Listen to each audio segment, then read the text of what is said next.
You know, you're doing.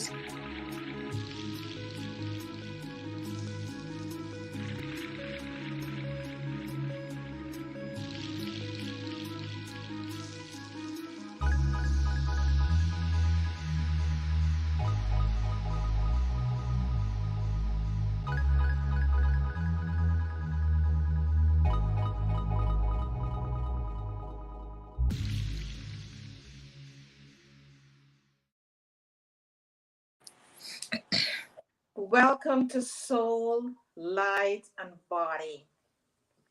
It is such a beautiful day because you know why we are here once again, and we are giving the chance to correct the course. And today we have such a beautiful topic, concrete the cosmic. And we have a wonderful guest here this morning who is going to really dive deep and help us to understand more about your inner self, your self worth, and listening, how listening is very important. Because by listening, by we pausing and listening, we get a lot of answers. So we just want to welcome you to the show this morning. Just sit back, relax, have a cup of coffee, a cup of tea, your green juice, and grab a notepad and a pen because you will have some tools from Zen that will help you on your journey here this morning. So I'm Karen Pascal, holistic health and wellness coach, and a co-author of two ebooks with my sister Joan Williams, also a hard copy magazine and a digital magazine. And I'll now hand you over to Miss Joan Williams. Hi. Thank you, Karen, for that as well. Good morning to all of you. How are you guys doing today? Where are your thoughts? What are you focusing on? Because it's a new year, 2023. Where are you at this point? Or do you have someone who is like an accountability partner and hold you and add value in your life so that you can continue to grow and expand every day? Or are you being that partner, accountability partner for someone else and continue to add value to their lives? Because we all need help in some way or the other so that we can live our best, be our best. Are you setting your intention? Are you stepping into your power and greatness? This is 2023. And we all want to bring the best out of us. We want to draw out all the dream and the vision and what we aspire for to be our best. So it's great that you can join us today because we have guests. So sit back, relax, comfortable here where you can zoom in and take all of this good stuff that Zen has to offer to us today, and so that you can move forward with this guide and open your eyes to new insight, new perspective, looking through life through a different lens. My name is Joan Williams, holistic health and wellness coach and co-author of two ebooks as well. And I want to thank you guys who inform us that you have received the mailing magazine. It's good stuff, a lot of healthy stuff that can help you to live a daily life with real good quality and continue to live your best life. So our guest today is Zen, and he's going to bring such good value to us today because it's the starting of the year and we can take what he's going to offer us today and move forward and maybe add some of the stuff to your life so that we can always continue to live that special life. So, Zen, welcome to the show today. Thank you for saying yes. And we know that you are so great because you're an author, you're a coach, you're an educator, you're a facilitator, you're also a host, and so many things that you're doing that is helping the world move forward and making a difference, making an impact in the world today. So we thank you so much for being here. Oh, you're Well, very welcome. And thank you for having me. mhm. It's great Well, to be here.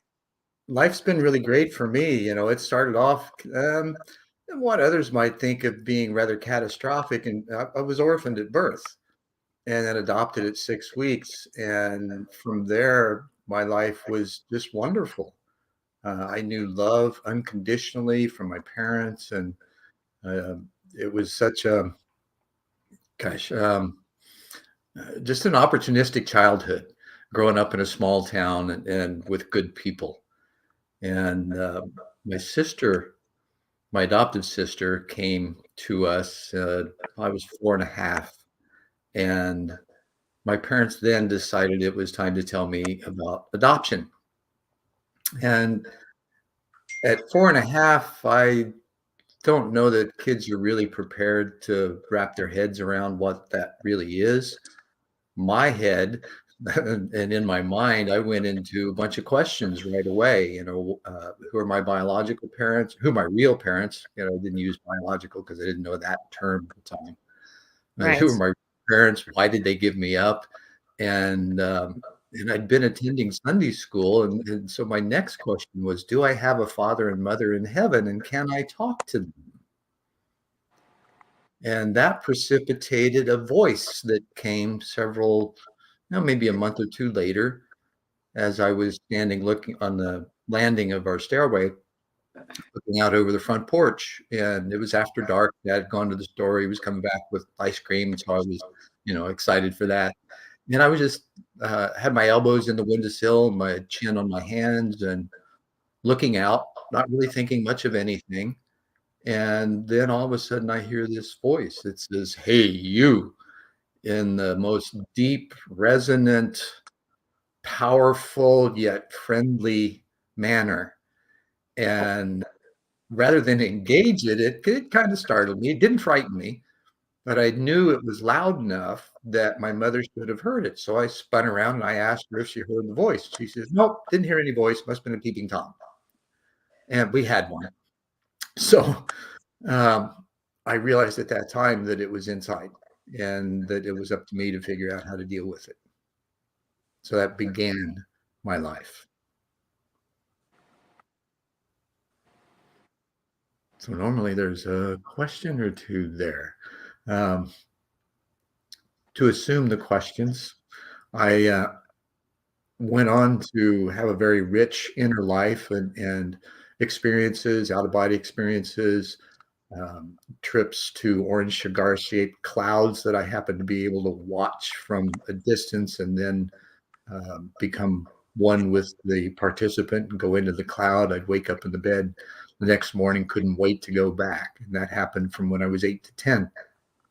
And then at 18, I'm in pre-med at Ball State University, and I'm rather distraught because I realized that there is something more, and I'm not quite sure what my mission or purpose is, and I'm really wanting to know what truth is. So I hit my knees, prayed to know what truth was, and was willing to die for it. And be careful what you ask for, because it's going to come. I wasn't prepared, Sure. and yet It, I came back from class one day and did the obligatory album side meditation. And during that, I was approached by this voice asking me if I was willing to die for what I believed in. And after I clenched for a moment, because, when you're confronted with that kind of question, it kind of brings you to a dead stop. And so the first thing that I thought of was Christ consciousness. It felt a little empty, and I wasn't sure why. Didn't question it, just moved on to cosmic consciousness. And that felt full. So I said yes. And then there was a guitar riff on the album. It was Journey's first album. And it sounded like a rocket ship taking off. And at the same instant, I get a tug from my solar plexus and I pop out of my body and I'm looking at my body laying across my dorm room bed. And then I turn to look where I'm going. And before I get turned around, I'm engulfed by white light. And it's this pure feeling of home. And then I realize that it's a really high pitched sensation with an iridescent, effervescent feeling that went along with it. And then I realized I was thinking. So if I'm thinking, I can't be dead. So that was a realization that there is no death. Consciousness moves on, however it does. And then, as an impetuous teenager, I got bored in the white light, and I thought, "Wow, is there more?" And lo and behold, I feel a movement. I'm in an indigo background now with points of light surrounding me, and could have counted them had I had enough time. before I could get the question fully formulated as to what they were in the wording in my head, I understood they were points of light, not just points of light, they were points of consciousness. Whether in body or not, I wasn't sure because I knew I wasn't. And then the voice picked back up again. And this is what had blew me away then and still manages my life today. It said, these are those that you're to work with in order to facilitate a new world order. It will happen in your lifetime. Know this to be true. Your path will be full of trials and tribulations. Understatement. Have faith and trust that everything you need will be there at its appointed time. Trust and allow. And then I felt another rush of energy, and I'm back in my body taking a big gulp of air. I went back and timed it later. It was 2 minutes and 42 seconds. So after that, I've remained with my eyes closed and just reintegrating with my body. It was this just amazing sensation that ineffable. And then I realized, oh, we're all cosmic consciousness condensed into form. We're just not aware. And so that started my journey of inquiry at a far deeper level than most go. And within the next 9 months, I read the Upanishads, the Bhagavad Gita, Rig Vedas, part of the Urantia book, some of the Quran. I'd already been a Bible student, right? So I'm looking for references in all of this. And what I came to find out was based in Vedantic philosophy and the unity consciousness of which the white light is. And yet there's threads of that that are individuated in these physical forms. So we're all connected. So here's some ancient knowledge that went, whoa, for me, like, gosh, we've had this all along. How could we miss it? Right. Right. It's right. And then trying to articulate that as a teenager, man, I blew it. I couldn't. And the following year, I had a passion for starting to play drums again. So I bought a couple of drum sets, put them in my dorm room, spent half my room in board money, ended up having to move out of the dorm, found a house in Muncie, middle of winter, had no heat, no running water, had electricity. So I had some baseboard heaters and things, and I stayed there for a bit. And then one morning I wake up, it's 77 below zero wind chill factor. I hitchhike into school. I go to school that day. I don't know how to get back to the house. So after midnight, getting kicked out of the women's dorm that I had a friend in, I knock on a frat house door looking for a place to stay warm. And a friend of mine opens the door up. He's in my statistics class. And long story short, I ended up getting beat up there Oh, because I wow. didn't fit. I was long-haired hippie. Most of the rest of the guys were jocks. I got in the hospital. Instead of taking me home afterwards, my parents decided it was time for me to have a rest. And I thought that it was going to be an overnight stay for possible concussion and observation. Turned out they put me in the psych ward. And so I went from the psychiatrist that I saw the year before, after I had the white light experience, who said, oh, you've had a spiritual awakening. Why so young? I'm not sure. Most people don't have it till their mid 40s. If they ever do, my advice to you is keep your mouth shut.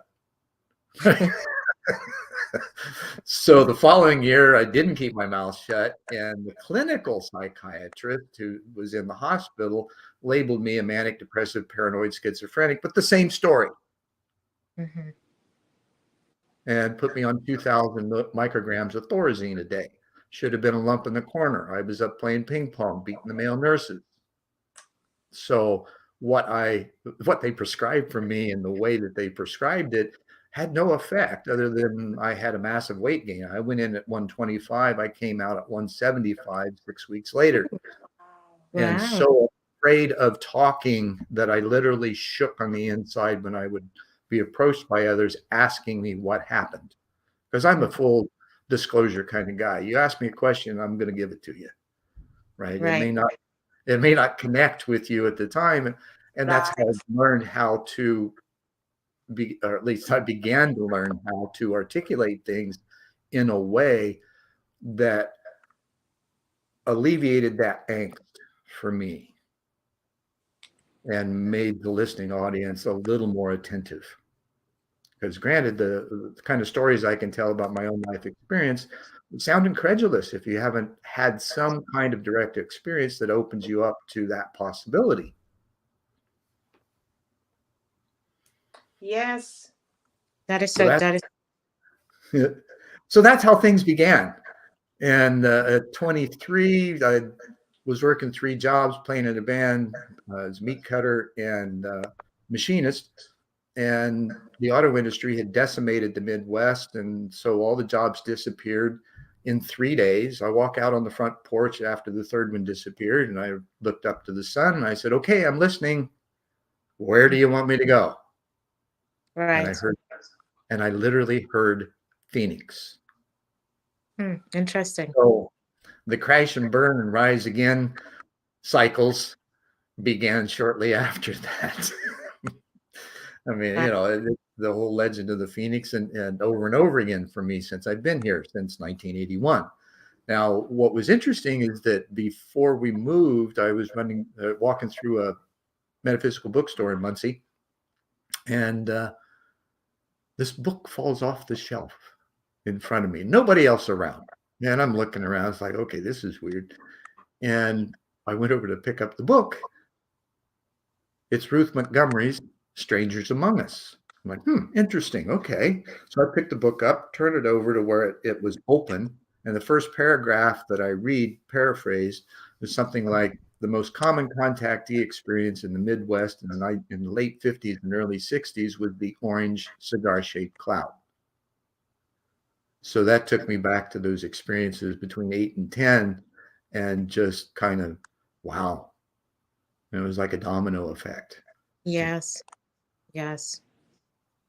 So what do you do with that kind of stuff, right? Right. That's interesting. So I dropped out of school, got married, had a family, moved to Arizona, had 4 children. I started out in the aerospace industry as a machinist, then went into production control. At 26, I was in charge of $7 million a month in shipments, over 800 part numbers for an aerospace company. And so that kind of got me involved with systems and systems thinking and understanding how to get people, places, and things to work together better in order to meet the goals, right? And I excelled. I went to the top of the performance list for the department out of 35 people. And they came to me and said, "What are you doing?" Right? And, your supervisors show up at your cubicle, and the first thing you think is, "Uh-oh, what did I do?" Right? And they saw that look on my face, and they said, "No, we want to know what you do. You've been making some great accomplishments." And I said, "It's interpersonal skills, right? You help other people get their jobs done, and they help you. It's that simple." Mm-hmm. Well, in the manufacturing industry, and especially the aerospace, it's very militaristic because most of our contracts were defense. And so there's this command and control structure that if you don't give me what I need, I'm going to go to your supervisor or above or that kind of behavior. Well, that doesn't last. And it just causes, additional conflicts and problems in the production cycle, Mm-hmm. right? Because everything slows down because they're resistant to doing things for others because of the behavior. So Exactly. I had non-complementary behavior. That's what I've learned it's called, in how I behaved in that structure. And it proved to be worthy. And I eventually suggested interpersonal skills classes for the department. And that went over like a lead balloon for a while. And then a year and a half later, after I left the company, got divorced, and I ran into the production or the purchasing department secretary, whose desk was right outside my cubicle. And she said, they finally instituted interpersonal skills classes plant wide. And I'm like, thank God. Okay, well, I wasn't there to witness it, but at least it was done. Right? These are the kind of things that we don't always know what the effects are going to be, and yet you got to stand up and do what's right and take the risk. Take the risk, right? Yes. Yes. Okay. And Wow. often there's a lot of fear there. Yeah. Fear of the unknown. You don't know what, you're taking a calculator and hoping Right. And that hope is what drives you, the faith that you have in yourself from doing the right thing. There's a resonance. You know, the Indians, I learned later, much later, because I always went by my gut feeling, my intuition. I'm a Cancer. I really feel deeply. I'm connected. I know that, obviously. And so how do you deal with that? Well, my first inkling was to check in, right? How's it feel? What's the sense here? Well, I learned later that the indigenous had a philosophy of three brains: the gut, the head, and the heart. Right, I'm right. sorry. Let me put them in order. First brain's the gut, second brain's the heart, and third brain's the head. Yes. There, Sometimes we're bird brains because we're Mhm. just flying around in our heads, not realizing, right? true. So in the process, then now quantum physics has edified that by understanding that everything is all vibration. So how do we connect with that? Gut, Right, intuition, sensation, solar plexus, seat of the will, right? Now, is it your will, my will, the will, or some other mixture, right? Still happens from the solar plexus, whether you're pushing or pulling. Trick is to learn how to flow, Yes. right? that's so important. Now, Learn how how to. that you move up to the heart. Once you get, once you're conscious enough, because these are conscious choices, decisions you need to make, must make in order to tune in. And it's done, like you were saying, Joan, the asking of the questions and being quiet, Mhm. right? We tend to try to answer the questions with the knowledge we have. It ain't working. Otherwise, we wouldn't have the question, True, right? exactly. Oh, It's so I see Karen going like this. You had something to pipe in with that? It'd be No, no. wonderful. I'm just agreeing with you that a lot of times we tend to want to answer the question and not being silent and listen. Right, and that's our nature. We're thinking Yes. beings. yeah, Yeah. I found one of the other tasty tidbits I found after my white light experience was I was compelled to go to the library and look up the word Satan, right? Because this seemed it kind of threw everything in my face. And what I found was really intriguing. The very first reference in these huge university level dictionaries, right? The 2 volumes. First, the first entry was from the Greek thetan, Thetan, meaning thinker. hmm, interesting. That's So interesting. what that told me is we've got the adversary all turned around. It's not an outer one, it's an inner one. Yes. Hmm. That's a Right. huge distinction and extremely powerful to grok, Yes. right? I use a Heinlein term there, right? So understanding that, uh, then from the gut, you go into the heart and you decide, oh, does this resonate? Hmm. Do I have what's called an empathic resonance with that? If not, why? And that's where you go into the head and you start asking the questions or making the choices as to what to do with that information, as Right. opposed to making the choice and shoving that information down in your body. And if it's incorrect or incongruent, it can cause dis-ease. Yes. Yeah. And if it's done over and over again over time, then you can really create some problems in your body because your body's made up mostly of water. Well, what do Masaru Emoto showed that you can, whatever you think and feel qualifies water. And the crystals that form from it can be very intricately beautiful or cacophonic, Right.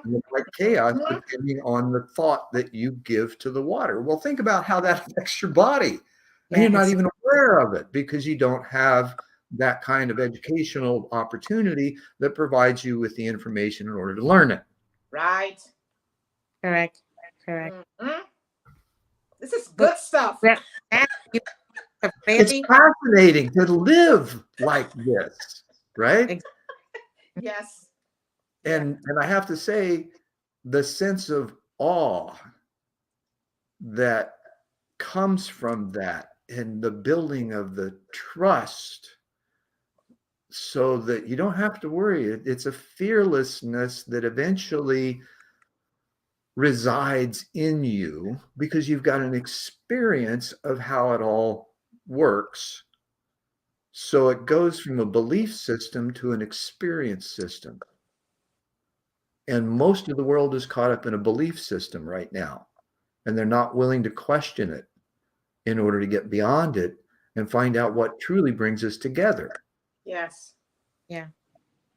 And here in this time, 47 years later for me, I've been through the aerospace industry. I taught high school for almost a decade, full charge of curriculums, built multiple intelligence learning centers. And then I left there and went into partnering workshops for building road and bridge construction. Therein is the concrete part of the concrete to cosmic, and facilitated stakeholder team meetings. So these were meetings of 20 to 80 people that were all, the contract had already been awarded. Projects are usually from 2 to 5 years long. And these guys come together in order to flesh out the details, learn how to work together better, and figure out what the issues are that are present, and talk about them and resolve them ahead of time so that when they happen during the schedule, they know what to do and there's no work stoppage. Hmm. And Yeah. so this gives them the ability, and here I am in the middle of the room coordinating all of this. And initially, when I first stepped in, I mean, you want to talk about needing to be fearless. I wasn't, because I was green and I wasn't sure that I knew all the techniques and could be present enough to be um, fruitful in the results. And so over time, I got really comfortable because I understand, the sensitivity, the empathy, the even the NLP side of reading the micro expressions and body language of the audience to make sure that they're on, they're present and with us rather than off thinking about something else or being in another agenda in their head. And in that process, the agendas that don't match with the flow of the project always appear, and then we've got to massage those in order, to create that holistic unit. Yes. Oh Right. my Yeah. goodness, you are giving so much good stuff, Zen. You know, I really appreciate the opportunity, because a lot of this stuff I haven't been able to articulate in such truncated ways that make sense. I'm usually full of stories, and I tend to go off tangentially and fill in, a bunch of gaps that aren't necessary. yeah, yeah. Listening to you when you talk about the outer body experience, I've had quite a few. And one that really stand out, I think I was around the age of like 35. And I remember I saw myself left my body, and I had this spiral of white light, and I was just going through this spiral of white light, right? And I went up, it was very, very far away. And I remember when I reached to a particular spot that I saw a huge book, it was so huge, right? And I became scared. I became scared at that point. And then I Okay, so what were remember, your thoughts then? Why were you scared? What was the thinking you had that prompted that fear? I think because of never witnessing something like that before, right? Mhm. I think at that point in time it brings fear, right? But then I heard the whisper, and the whisper said, "Don't be scared." And I remember a chair was given to me, and I sat down in this chair. And then I there wasn't any hand that was moving the pages of this book, but the book just started to move. The pages just started to move. I could see it just moving, right? Mhm. And there were things that was written. Some of them I can't make it out, but some of them were symbols that I saw.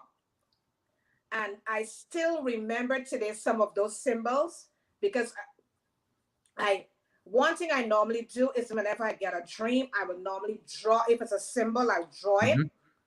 If it's is something being said, I would write it out. So onto today, I have those symbols, and I remember those symbols onto today. Oh, that's awesome. But it was a beautiful feeling Well, so after that voice said to me, "Don't be scared." It was a beautiful feeling, really, really When you beautiful feeling. relax and you become open Yes, and you trust that there's this sense of, quite frankly, yeah, unconditional love, yes, Right. and yes, Right. and you're able to just acquiesce to it yes, or become submissive or surrender. yes, There's all kinds of words that you can put into that sensation of if almost giving of yourself completely to the moment. yes, yes, Like that. yes, Yes. yes, Yes. Thank you for And that's sharing. yeah, that yeah, was awesome, Karen. And as you were talking about the symbols, it reminded me of an experience I had in a canyon in Pacific Palisades, California. I was living there during the time of the Twin Towers falling or coming down. I don't want to say falling. Um, that morning, now I'm living in the canyon. There's a house in the front of it. There's a 3-tier old um, highway depot with cement slabs, and I'm on the top one with an air mattress, a sleeping blanket, and a pillow. And I go to bed with crickets and frogs in the creek and the canyon and listening to the surf. I'd wake up to ravens and hawks. And this morning, I woke up, didn't open my eyes up because I had this torrent of symbols that were yeah, flooding.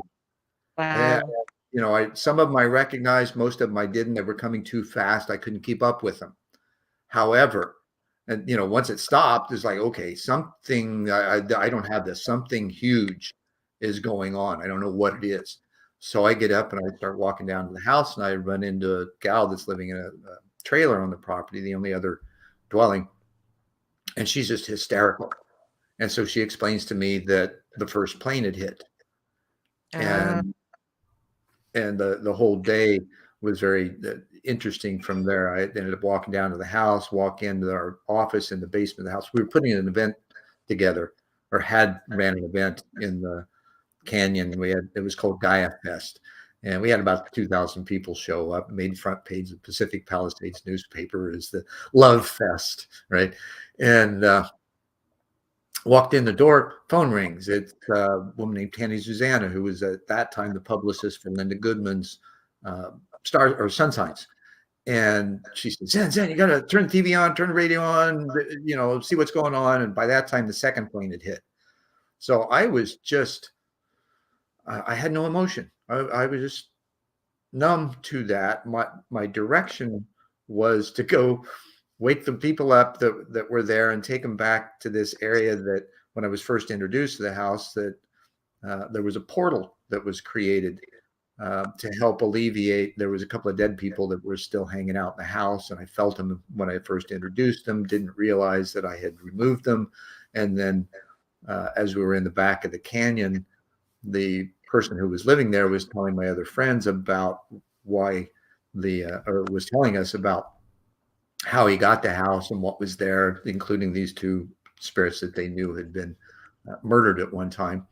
And I said, well, they're not there now. And he said, what do you mean? And then about that time, this friend of mine uh, had walked on, and he comes back and he says, I don't know what's going on. There's a couple of dead people over here that don't want to seem to leave. Now, we were about a third of the mile from the house. It was a big canyon. And I looked at the guy and I said, gee, told you. And my friend says, what are you talking about? So I had him explain the story, and I stepped away from the group and I turned to look where he had just come from. It was like 2:30 in the morning. And I look over there, don't see anything, close my eyes, don't see anything. I hear blow a portal. I'm like, wow, that's weird. I've never heard that before. Okay, why not? So I imagined blowing a portal, and I held my hands out as if to, send the energy, and I breathed, I blew, and all of a sudden my eyes are closed at this point. I see this molten shaft of light connect with the ground, about 10 foot diameter, and a parabola of white light opens. And I see these two spirit bodies, and they're looking at me like, and I get the sense of, who the heck are you? Right. And the words were a little different. And then the only thing that I was compelled to do was put my hand out toward the portal and say, you can go if you want, and okay. shut up. And so they looked at the portal, looked back at me, looked back to the portal, walked in. Now, that whole experience took about 15, 20 seconds. And I walked back to the group and then I said, okay, Stephen, a friend of mine that saw them, I said, take a look. And he said, wow, you're fast. Because they were gone. Now that portal remained open. I wasn't told to close it. And so I went to South America. I went to Chile for a month afterwards and then came back. And the first story that the guy that was living there tells me is, man, I saw these, droves of spirit bodies going towards that portal the whole time you were gone. So Wow. then we energized to help the folks that had been taken out, if you will, when they hit the towers, because one of the flights, most of them were coming to LA. So I was kind of informed to do this ritual and stuff. And I was given several perspectives of it, different layers or levels of, maybe 100 foot up and then enough to where I could see the Southern California, and then I could see the entire United States. And I see this arc of light coming from New York and going into the portal, which was a shaft of light still. So, and then that arc of light spread out, engulfed the entire planet, came back, and then I guess truncated, stopped from New York. And I saw that just kind of absorb into the shaft of light, and then everything disappeared. Well, a few weeks later, there was a channeling that went around on the internet that described exactly what we did. So Wow. somebody was watching and there was some evidence, right? Those kinds of stories are just so incredulous to most people. Like, do we really have this kind of ability? And we do. Of course We, we do. we just don't recognize it because We do. we're too unwilling to step into the unknown, ask questions, and find out. Exactly. Mm. Yes. Now, after COVID, right, this is where it shifted. For years, I went, okay, how's it going to happen? When's it going to happen? What do I need to do to prepare? How present do I need to be? All those kinds of questions, right? Because I was very attentive to this mission I was given as a teenager. Well, I got to a point where, okay, guys, my perfect partner hasn't shown up yet. I'm done. I'm not going to do anything more until I have somebody to share it with. Well, within a short time, I met a woman at a Kundalini yoga teacher training graduation who was from St. Petersburg, Russia. And within a month, I moved her mom, and her son in. And the following year, that was in October of 2016. And on the fall equinox of 2017, we were married on the base of Bell Rock in Sedona. Then Wow. Beautiful. when it's perfect combination, right? For me, my life being themed of harmony among people and planet, she was from St. Petersburg, Russia, our supposed enemy. And what better, configuration to help restore the harmony, right? Or at least find out how we can do that. And just amazing. And she's also a conservatory trained pianist. So she's a world-class pianist and understands music, was taught about the solfeggio tones when she was 6 years old. Most, and just recently, the solfeggio tones have come out in the esoteric crowd, if you will, is tuning into those 9 levels of frequencies that supposedly assist our evolutionary process. And they do, right? It's all frequency. And so she had all this understanding. I was able to share my story with her and she didn't freak out. Matter of fact, she has her own similar. And then COVID hit. And the very first time that the lockdown happened here in Arizona, it was March of 2021 or 2020. I turned to her and I said, I really hope this obsession on self-hygiene and sequestration gets people to turn inward and figure out who they are. Start asking Exactly. the Mm-hmm. And I knew it wasn't going to happen for everybody because there's a lot of fear present Sure. through the narrative, false as it may be, knowing now the outcomes. However, it happened. And there was a lot of groups that started forming. I noticed that, a lot of more virtual groups beginning to appear online of people looking to each other, realizing, hey, we can't be separate regardless of this, and we need to figure out how to work together better and change all of this. Yes. Well, lo and behold, unknown to me at that point, Live and Let Live was launched in 2020, August of 2020. In April of 2021, my wife Luba comes to me. Luba actually means love in Russian. So I did find my true love, twin flame, all, all of that is there. And so she comes to me and said, you really need to start talking to people again. I encourage you to do so. Well, she was referencing was a TV show that I did back in the 90s called One World, where I talked to people about how they got where they were at, what prompted them to do what they're doing from both inner and outer perspectives, and then what fears they encounter. So we looked at the things that keep us afraid, angry, ignorant, and immobile, and kind of peel back the layers as to how they work through them, and to offer examples to the audiences that possibilities, right? So 120 shows over 2.5 years. And so she comes to me and I'm like, that was a perfect time because I was just longing to do that. However, I knew it was going to be a labor of love and no financial rewards whatsoever were going to come from it. And so I launched. I was part of a systems transfer, leadership and systems transformation symposium that I was able to cherry pick some of the participants, and they agreed to come on initially. And so we began One World in a New World, and I launched the first show on June 1st of 2021. January of 2022, I interview Mark Victor, who's a defense attorney and the founder of Live and Let Live Global Peace Movement. And that was mid-January. 1st of February, we have and I found out about Live and Let Live. And then so we had lunch a few weeks later. He invited me to participate. I said yes. I said, I've got the skill set for a executive director. If you need one. I had one in Bogota at the time.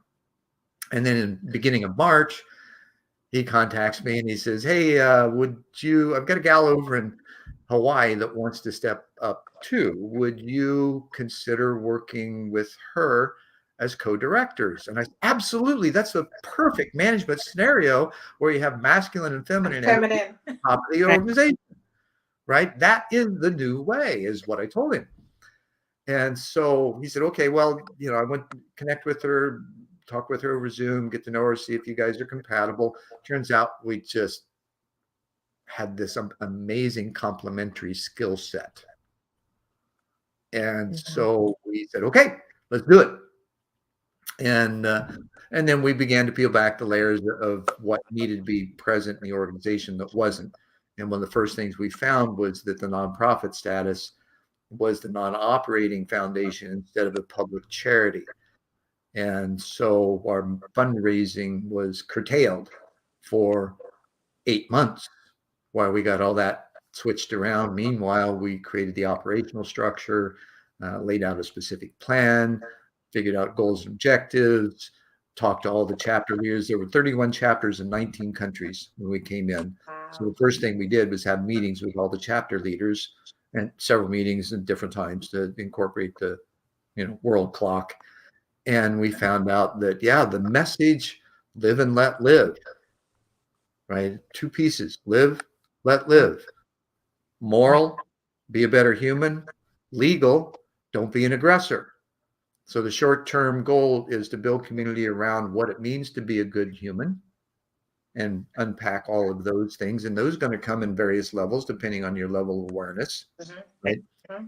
And then the don't be an aggressor side, the legal side, our goal, long-term goal, is to change the laws and legislation to eliminate aggression, which could possibly make war illegal. Now, that's a future goal. We have to, right? As a planetary civilization, we need to take care of ourselves. And the only way to do that is through the legal system, because that's what everybody pays attention to. Now, that's a tough road. And most people will say, no, it's like, get behind me, Satan. Right? Because they Yes. feel that energy from it. It's corrupt Yes. beyond imagination. So how do we fix that? Well, we gather together. We make a choice that, yeah, eventually we're going to get to doing this. And then those people who are willing to step up come to the surface over time. Well, this is a process, right? It's not, we're going to solve it tomorrow. This is a process. Things didn't happen. They aren't in the shape they are from from something that happened yesterday. Yes. It takes Right. time. It It does. really And it's okay. and Right. it's, The minute you start pointing fingers, you got three of them coming back at you. So you better be prepared with at least, selection of solutions for the situation you're pointing at. Mm-hmm. Or don't point. Mm-hmm. ex- Yes. Right. It's Absolutely right. worthless conversation to commiserate about the bullshit. Mm-hmm. Pardon French. So how do you do that? Well, you create conversations, you set parameters, you create topics, you market your thing. So we're in that process of creating uh, the social messaging that has the tone and voice that brings, that is welcoming and inviting. And then we've got lounges, we've got for the conversations to evolve that have hosts from different areas of expertise so that we can flesh all those things out, have open, psychologically safe and intellectually humble conversations. And then we have a social enterprise component that offers the volunteer to earner and learner transition, which gives people the opportunity to do events, fundraise, share in the profits, and also help us, Mm-hmm. and allows, peace ascends through prosperity. Yes. Right? We've been considering we've been thinking about sustainability. We need to think about thrivability, right? The joy, the happiness that is present in this sensation of awe that we learn from practicing simple principles. right. That's what really matters. The simple principles that can help us. I just want to step back a little bit and talk about, because you took us on a great journey this morning. You drop a lot of nuggets and tell us, different things, but just talk about trusting, talk about peace, and talking about awareness. And can you tell us, like, one person who might be struggling at this point in time because they're having a vision, they're seeing the light, they're hearing a lot of whispers, and a lot of things is dropping into their spirit, and at that moment they really does not understand. What would you say to that person at this point in Well, time I when? would I would suggest, I got I had a 28-year dream come true with an interview with Jeffrey Mishlove. Jeffrey Mishlove and Bill Moyers were the two individuals I wanted to emulate when I first started One World in 1990. And I hope someday to be worthy of an interview with one of them. 2018, it happened with Jeffrey. We did not only one conversation, we had three. And it happened after he reached out to me to promote a video, an interview with Jason Georgiani about the Greys. And I have one of my websites, Ufology Press. So he reached out through the voicemail system there, the first message in 7 years. And he says, hey, I recognize his voice right away before he introduced himself. And so my heart just starts like, oh, here it comes, right? And so he says, hey, I just did this interview. Could you look at it? I think your audience would be interested and help promote it. Then see what you can do. So I did send him the link with a blog that I'd written and a PDF copy of my book, Stubbing My Toe on Purpose. 3 days later, I get an email back. Hey, would you like to come talk about it? So there were three interviews of his title choice. One was A New World Order. One was Sociology of Ufology. And the third, which I'm bringing back to the answer to your question, is on hearing voices. Voices. Mm-hmm. Yes. Mhm. Right. So this is a half hour, 40-minute conversation that will offer some solace to those who are having those experiences and not knowing what to do with them. Jeffrey asked some really great questions. You can find it on YouTube by searching New Thinking Aloud and my name, Zen Benefiel. Mhm. So you'll get all three when those show up. Pay attention to the one that says On Hearing Voices. You're right. You know, as we go through life, we go through different stages. Hmm. And some stages are very tough than others. But when we really come to that awareness and really understand our purpose here, when we could sit and when we could listen and go within, the magic happens. It is. It's there is where it is, really. Well, it seems like magic. It's actually science. Yeah, It you really know, is. yeah, yeah. And just the same as the scientific method proving hypotheses, right? Hmm. This proves the process. Hmm. Everything is a process. It Yeah. is. Certainly is. When we can recognize, oh, okay, everything's a process, it's temporary and transitory, then we can take a breath and go, oh, Yeah. okay, good. I don't have to go through this my entire life, right? Right. Yeah. Because it seems like it. It's such, when you're in the throes of depression, of being dismissed and rejected and violated and betrayed and all those kinds of things that happen Of at certain points of our life. And we all have those, Hmm. course. Of course. right? The trick is not to get caught up in that. Mhm. Recognize you created it for your own growth. Right. That's a tough one to swallow, Right. right? Don't Yes. judge, don't condemn, Don't condemn. Yes. embrace, be thankful, have the gratitude for the opportunity to Yes. challenge yourself to grow. That's the key. Absolutely. That- And when you surrender, That's the key. when Now, you the surrender part's scary. surrender, That's the key. It is. And it's the scariest part of it because you release to the unknown and you have to have that faith, love, Trust. and trust, right? And that's the first Trinity affects the fractal is everywhere, right? The faith, love, and trust, Father, Son, Holy Ghost, right? And even most religions have that Trinity in place. Then there's also where you put your attention, in, right? intention, Hmm. and interaction. Absolutely. I love that. Right? Of that. Yeah. So the law of So attraction reveals that what you think and feel, you become or you attract. All right. Then what? Well, you got to have the interaction. hmm Hmm. So where you put your focus of attention, intention, and then interact accordingly, you're going to find the magic everywhere. Yes. Yes. And I'm a living, breathing human being example of it. Yep. Same here. Yeah, same here too. And I think that is the key because those are the fundamentals of living. Yeah. Now, I'm not saying that to be full of myself and be all egotistical. No, it's the process of ego is not bad, right? No, it's not We're bad. in the process of learning how to take ego to we go, Yes.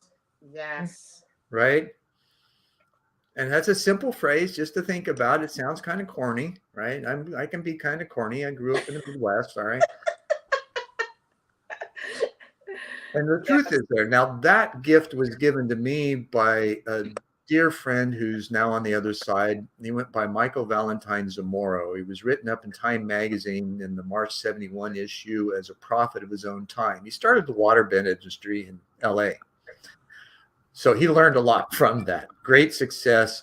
Life did a full spread of his place on Maui the following year in June, I think, of 72. had pictures of the 8 water beds and scantily clad women on them. Um, Part of his group marriage. Right? He went that far. So he says to me one day, he says, there really is no ego without ego. Because Mm-hmm. once you find this path, you realize it's not about you, Right.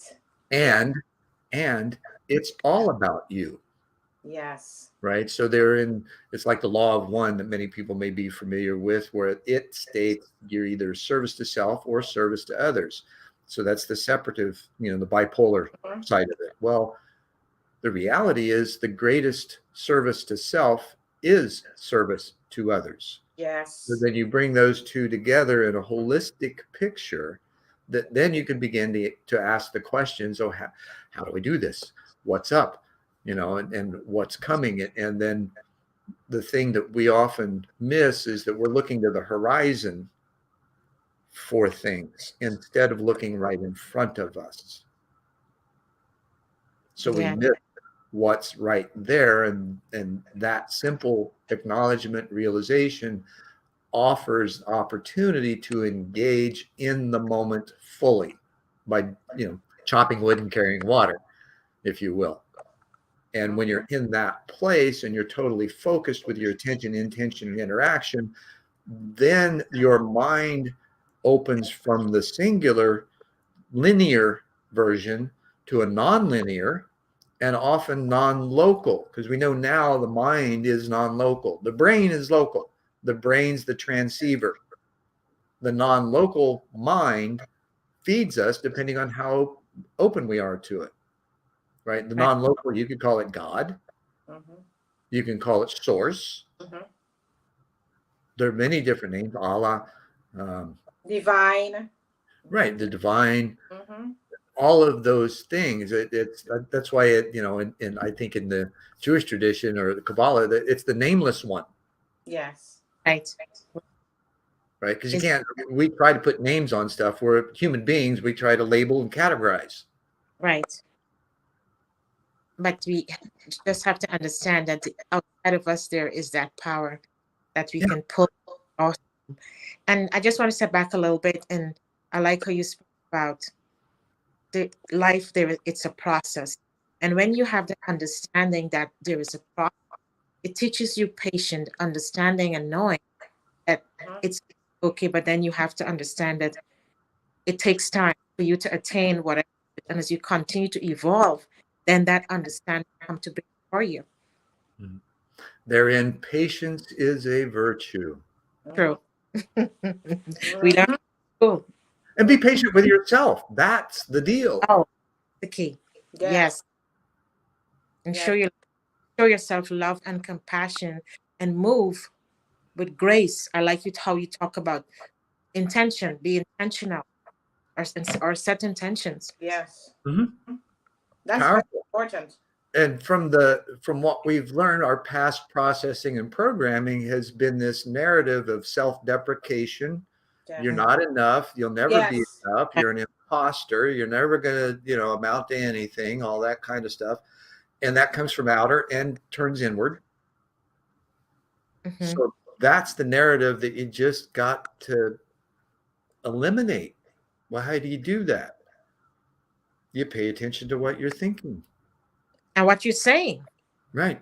Words that how come you, out of your mouth are powerful. Words cast Yeah. spells. Yeah. yes, how we self talk, Yeah. and Mm-hmm. ourselves, so we can stand strong, being graceful, being positive, and show up with our power. But it's how we speak to ourselves that really matters daily. Mm-hmm.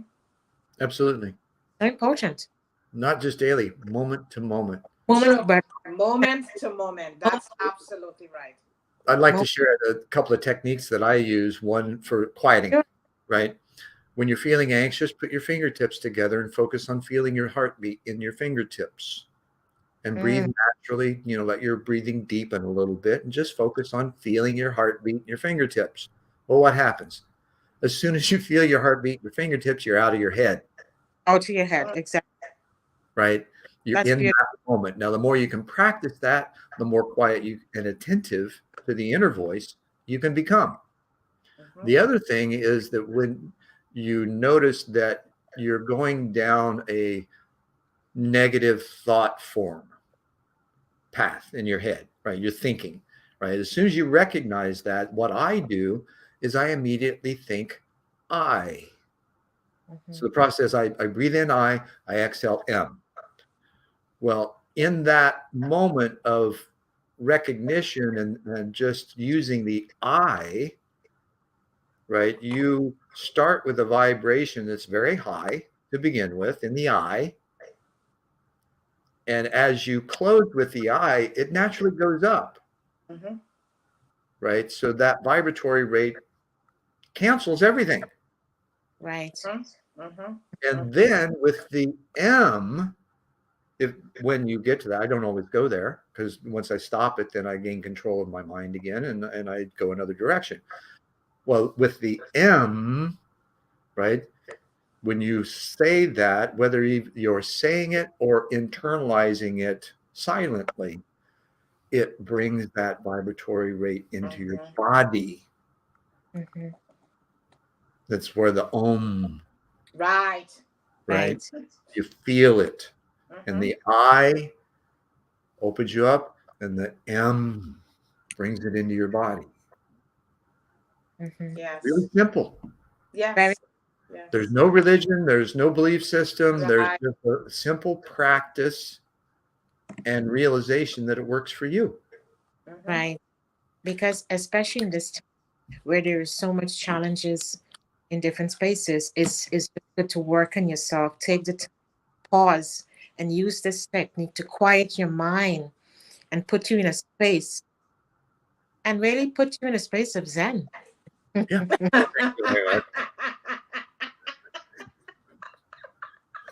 Funny thing about that name. All right, I'm going to share this because it's like, how do you get that? Right? It brings up the question. So, part of being an orphan and adopted and giving the name, my adopted name was Bruce Benefiel. So, in 1988, I going through a divorce. I've got a guest house. A friend of mine's living in the guest house temporarily. He and I go to a full moon meditation, vegetarian potluck meditation using Tibetan bowls and a soliloquy from uh, Alice Bailey. And so afterwards, we come back and we're talking and really deep conversations, 1:30, 2 o'clock in the morning, and we fall silent. I close my eyes and I go inside and I ask the question, who am I? Yes. And I'll be darned if I heard his chair move. I opened my eyes up, turned to look at him. He says, "You are Zendor." I didn't say a word, right? And he has this immediate response. Well, at the same instant, my second sight kicks on, eyes open, and I see this starscape with a thick, a huge stone arched doorway and a thick wooden door slowly opening towards me. And I hear, "Door to what is?" And I'm like, "Oh shit, what do I do with this now?" So I tell him, and then I put it on the shelf. That was 1988. 1990, I get the opportunity to produce One World.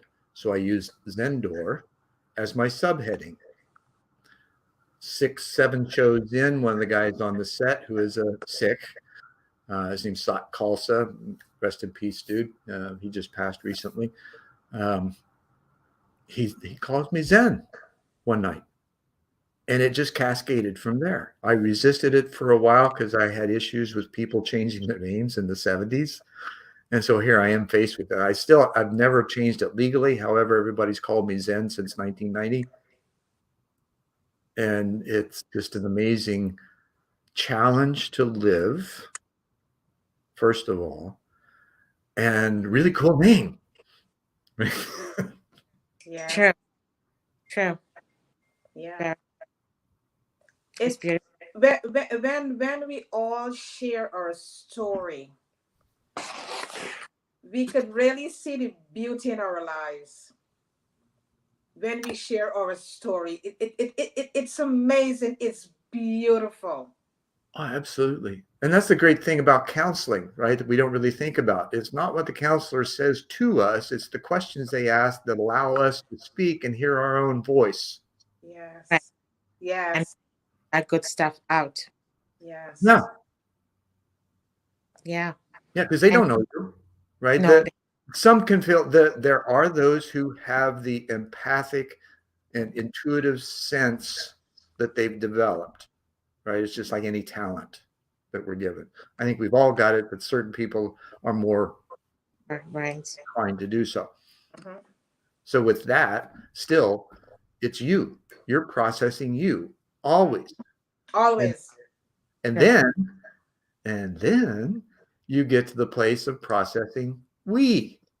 Mm-hmm. Mm-hmm. Because once you figure out, oh, I am, and now you can feel we are, right? Yes. And now you understand why those are in my parenthetical phrase at the bottom, Mm-hmm. Yeah.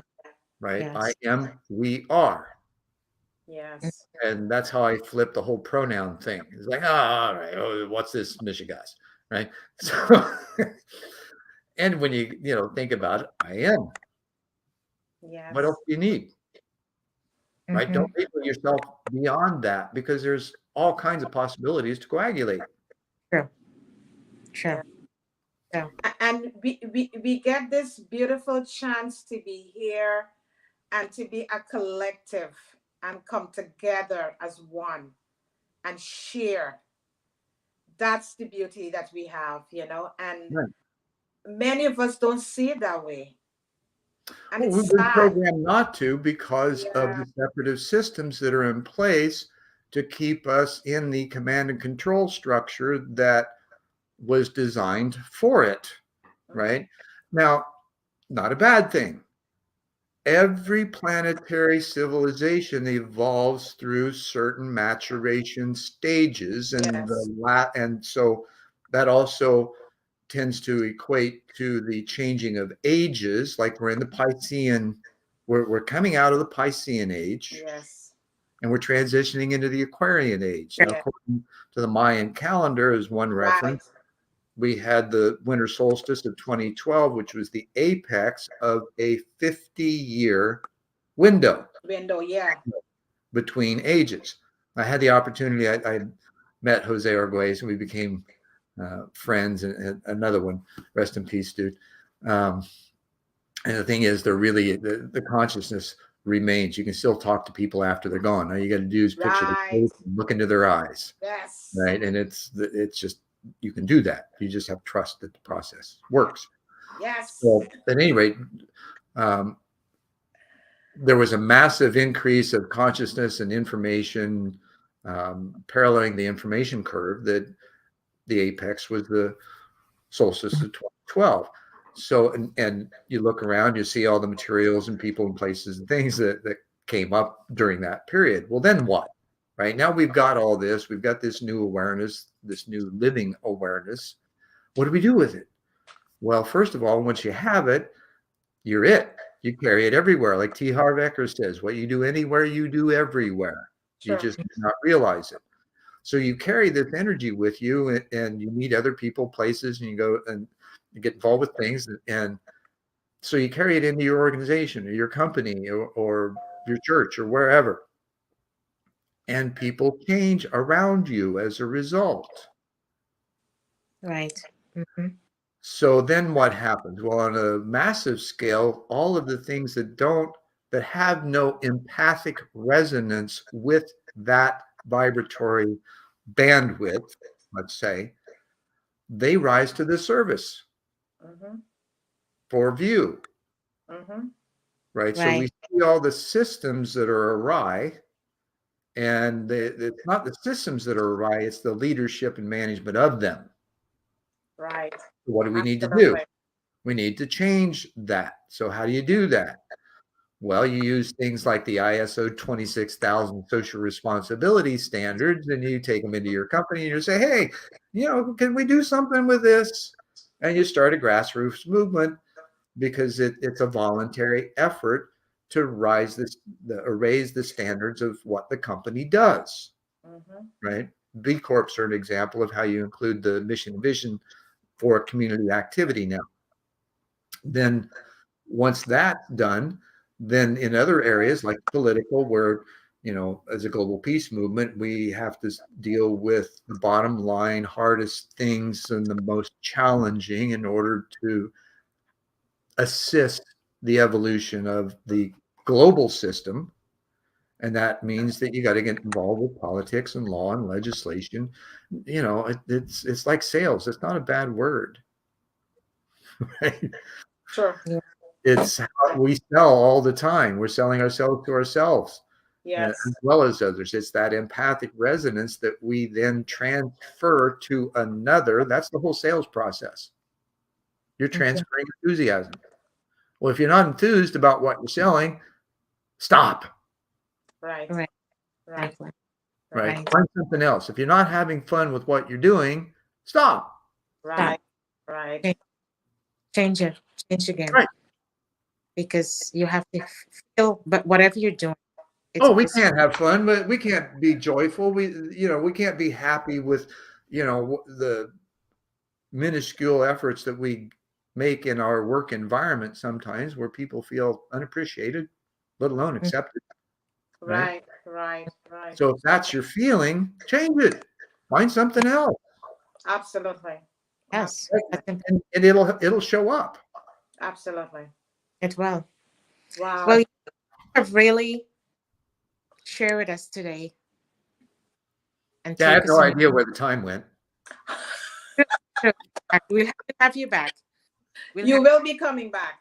we will have you back because you've dropped a lot of nuggets, a Yeah. lot of certain things, and to guide and help all of us to continue life journey with a new sense of knowing, trusting, understanding it's a process Mhm. that would help us through this thing called life.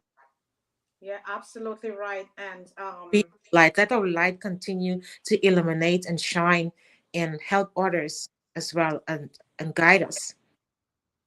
Let that Absolutely. yeah, be our It's thank a, you so it is an so honor and tremendously humbling to be in a place where I can share that mhm, and be heard because as a teenager nobody wanted to listen. I felt so alone, even ashamed for a mhm, while, and then lo and behold in 2010 the same experience that put me in the hospital got me an audience with the International Association for Near Death Studies as a speaker at their annual conference. mhm. Mhm. Wow. Well, as you said, it's a process, and it as we continue to evolve, it leads us in different spaces. Yeah. Yeah, absolutely. And thank you for saying yes to the invitation. Thank you for showing up. Thank you for being here and helping us to understand life in depth and the Mhm. journey that we all have to walk. And Thank I'd you. invite everyone to check out liveandletlive.org. Yes. If this is intriguing to you and you'd like to, get to know me better and, or work with me, by all Okay. means, join the movement. We've got Yeah. some, great things to happen, and it's all able to do so because of you. Right. So Absolutely. connect with him.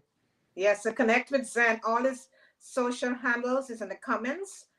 Just reach out to him and connect with him, and he could Yeah. able to take you on this journey. If you have questions, you feel free to ask him the questions, and he will answer your questions. Thank you so much to the Yes. audience today for taking the time and sitting with us today. I hope you guys was taking the notes because there's a lot of nuggets was being given to us today. And I hope you guys take notes and continue to believe in yourself, continue to connect with yourself because you have all the answers within yourself. There is light within you. The world needs your light. Continue to shine. And just know Zen, you. thank you so much. Yeah. Thank And you so much. namaste and in lak'ech. Namaste. Thank Have a you. wonderful day and a wonderful weekend. Thank you all. Thank you.